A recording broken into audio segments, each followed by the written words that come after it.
पहाड़ी जबान में अपडेट सुनिए।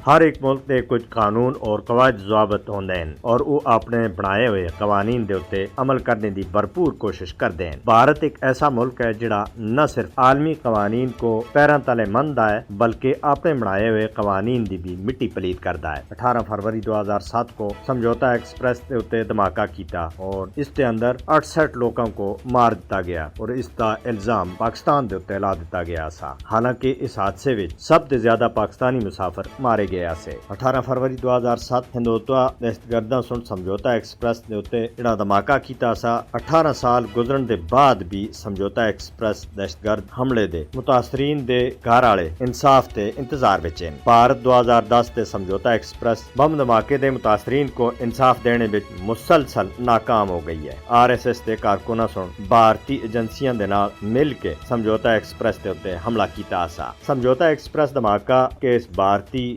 अदलिया सुन मुलव्वस होने दे बांधे सबूत मिलने के बावजूद 4 मुजरिमों को रिहा किया। ये इंसाफ की सरासर तरदीद है। समझौता एक्सप्रेस हमले दे 4 मुजरिमां दी रिहाई मोदी दे दौरे हुकूमत विच मंजर आम दे उत्ते आई और ये इंतहा पसंदी दी इंतहा है। समझौता एक्सप्रेस ते मुजरिमां दी रिहाई दहशतगर्दां को बचाने दी भारतीय हुकूमत की पॉलिसी को वाजिया कर दी है। समझौता बम धमाका एक जाली फ्लैग ऑपरेशन असा जिसका मकसद पाकिस्तान को पूरी दुनिया दे अंदर बदनाम करना सा। भारतीय एजेंसियां सुन पाकिस्तान को बदनाम करने दे वास्ते ये धमाका कीता सा। दुनिया को ये समझने की जरूरत है कि RSS की हिमायत वाली भारतीय हुकूमत आलमी अमन दे वास्ते कितना बड़ा खतरा बनती है जिसके असरात अमरीका और कनाडा तक पहुंच चुके हैं और ਹੁਣ पूरी दुनिया इस गल को तस्लीम कर दी है कि भारतीय दहशतगर्दी की पूरी दुनिया मुतासर हो रही है, तो लिहाजा इसको लगाम देने की अशद जरूरत है।